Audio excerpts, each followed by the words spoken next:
Bismillahirrahmanirrahim. Assalamualaikum warahmatullahi wabarakatuh. Sahabat Superpedia yang dimuliakan Allah, semoga kita selalu dalam keadaan sehat walafiat. Amin.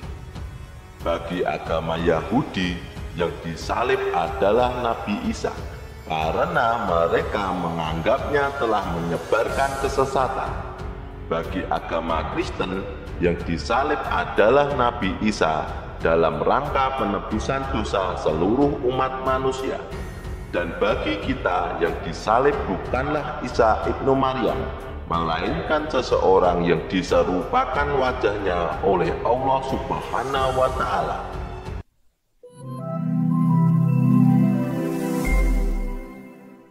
Ini adalah kisah tentang seorang nabi yang dianggap anak Tuhan oleh agama lain.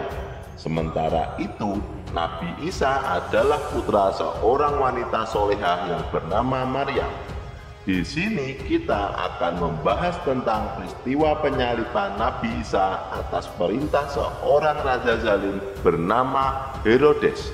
Mohon maaf, untuk penonton yang bukan beragama Islam, dipersilahkan untuk skip video ini, karena di sini kita akan mengisahkan Isa ibnu Maryam dari sudut pandang agama Islam. Nabi Isa lahir di Bethlehem, Palestina. Beliau lahir dari rahim seorang wanita perawan yang suci bernama Maryam binti Imran. Tentunya ini bukan hal yang mustahil bagi Allah. Seorang anak bisa dilahirkan tanpa adanya persetubuhan. Bayangkan saja, bahkan Nabi Adam dan Hawa pun tidak memiliki orang tua. Keduanya tidak dilahirkan dari rahim seperti manusia pada umumnya. Semuanya mudah bagi Allah Subhanahu wa Ta'ala atas kehendaknya. Di dalam masa kenabiannya, Nabi Isa ditentang keras oleh kaum Yahudi karena mereka menganggap ajarannya menyimpang. Bahkan dewan-dewan tertinggi pada waktu itu pun menentangnya. Di tengah penentangan kaum Yahudi terhadap Isa ibnu Maryam, ternyata ada 12 orang murid Nabi Isa yang setia kepadanya. Dalam Al-Quran, surat As-Saf ayat ke-14, mereka ini disebut dengan Kawarion atau Kawariin. Sahabat Superpedia yang dimuliakan Allah, pada suatu hari atas perintah Raja Herodes dan para pendeta Sanhedrin, mereka berniat untuk membunuh Nabi Isa. Nabi Isa alaihissalam pun mengetahui kabar itu, bahwa orang-orang Yahudi tengah mencarinya dan berniat untuk membunuhnya. Karena hal itu, Nabi Isa alaihissalam dan para muridnya bersembunyi di suatu tempat. Salah seorang murid Isa yang bernama Yudas Iskariot suatu hari pergi menghadap Raja Herodes. Yudas hendak menukar Isa dengan sejumlah uang, yaitu 30 sekal. Dikisahkan bahwa Yudas ini menawarkan kepada sang raja bahwa jika ia mau tahu di mana Isa bersembunyi, Yudas akan memberitahukan, asalkan sang raja mau memberinya sejumlah uang.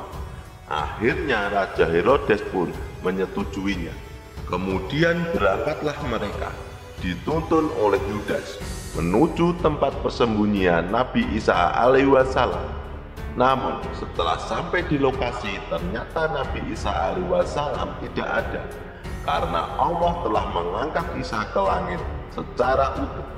Secara utuh di sini maksudnya adalah roh dan fisiknya. Ketika Yudas mengetahui bahwa Nabi Isa alaihissalam tidak ada di lokasi tersebut, maka atas izin Allah Subhanahu wa Ta'ala, wajah Yudas Iskariot diubah menyerupai Nabi Isa. Karena Yudas telah berkhianat kepada utusan Allah, Isa ibnu Maryam, akhirnya Yudas ditangkap oleh anak buah Raja Herodes. Ia kemudian dibawa ke puncak bukit Golgota, di mana mereka melucuti pakaiannya, mencambuknya dengan brutal dan menyalibnya. Yudas Iskariot disiksa hingga akhirnya ia meninggal dunia di tiang salib. Awalnya Yudas berniat untuk membuat makan, tetapi Allah adalah sebaik-baiknya pembuat makan. Ini namanya senjata makan Tuhan. Rencananya Yudas mau mencelakai Nabi Isa, tetapi malahan ia yang dibunuh oleh Herodes karena wajahnya diserupakan dengan Isa oleh Allah Subhanahu wa Ta'ala. Padahal Isa ibnu Maryam telah diangkat Allah ke langit sebelum rombongan Yudas dan Herodes tiba di lokasi. Sebagaimana firman Allah Subhanahu wa Ta'ala, mereka telah merencanakan tipu muslihat, dan Allah juga membuat tipu muslihat terhadap mereka. Sedangkan Allah adalah sebaik-baiknya perancang tipu muslihat.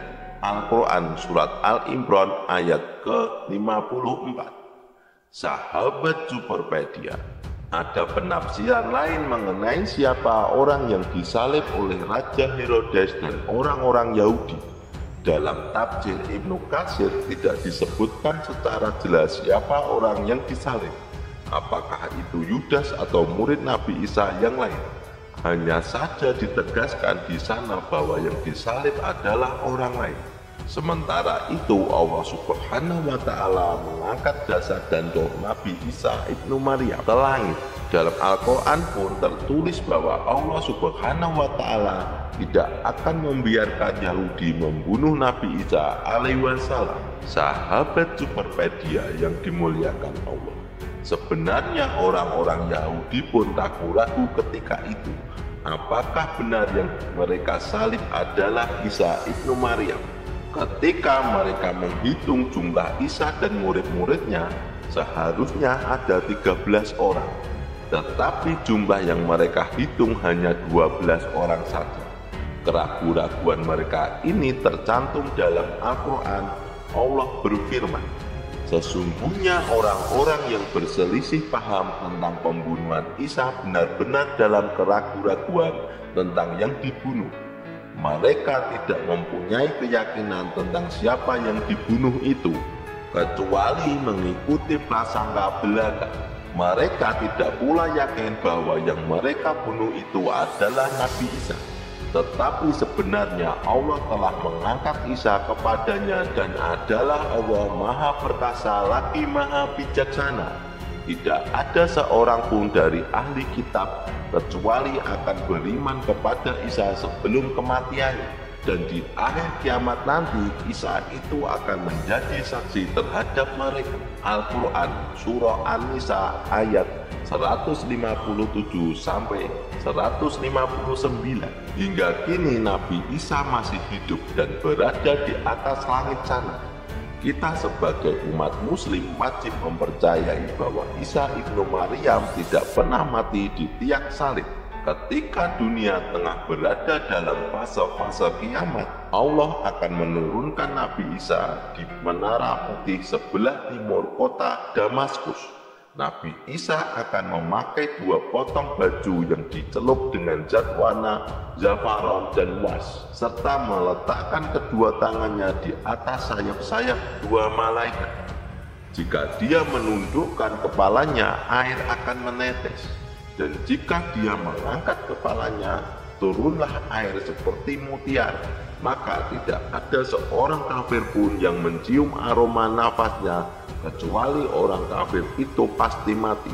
Dan nafas Nabi Isa tercium dari jarak sejauh pandangannya. Isa mencari Dajjal hingga menemuinya di pintu Lut dan membunuhnya. Setelah itu Isa ibnu Maryam mendatangi suatu kaum yang dijaga oleh Allah dari Dajjal. Ia mengusap wajah-wajah mereka dan menceritakan tingkatan-tingkatan mereka di surga. Ibnu Katsir dalam kitabnya Kisah Surabiyah menuturkan bahwa Nabi Isa alaihi wassalam akan turun di sebuah menara berwarna putih yang terletak di kota Damaskus. Ketika itu beliau akan mendirikan sholat subuh. Imam Mahdi yang saat itu menjadi pemimpin kaum muslimin akan berkata kepadanya, majulah wahai Ruhullah, jadilah imam. Namun Nabi Isa menjawab, tidak, di antara kalian ada pemimpin-pemimpin yang telah dimuliakan oleh Allah dalam umat ini. Kisah ini berdasarkan hadis riwayat Muslim dan Ahmad yang mengisyaratkan bahwa Nabi Isa alaihissalam saat itu bukanlah sebagai nabi, sebab Rasulullah Muhammad SAW adalah nabi dan rasul yang terakhir. Tak ada utusan Allah Subhanahu wa Ta'ala setelah beliau Shallallahu Alaihi Wasallam. Adapun Nabi Isa akan tampil di tengah kaum muslimin saat itu juga sebagai pengikut risalah Muhammad Shallallahu Alaihi Wasallam. Syariat yang akan dipakainya adalah berdasarkan Al-Quran dan Sunnah. Wallahu a'lam bishawab. Jadi itulah kisah Nabiullah Isa dalam sudut pandang Islam. Semoga kisah ini bermanfaat. Lebih dan kurangnya mohon dimaafkan. Yang benar datangnya dari Allah Subhanahu wa Ta'ala. Sementara kesalahan itu datangnya dari saya pribadi sebagai manusia biasa. Sampai ketemu di video selanjutnya. Saya akhiri. Wassalamualaikum warahmatullahi wabarakatuh.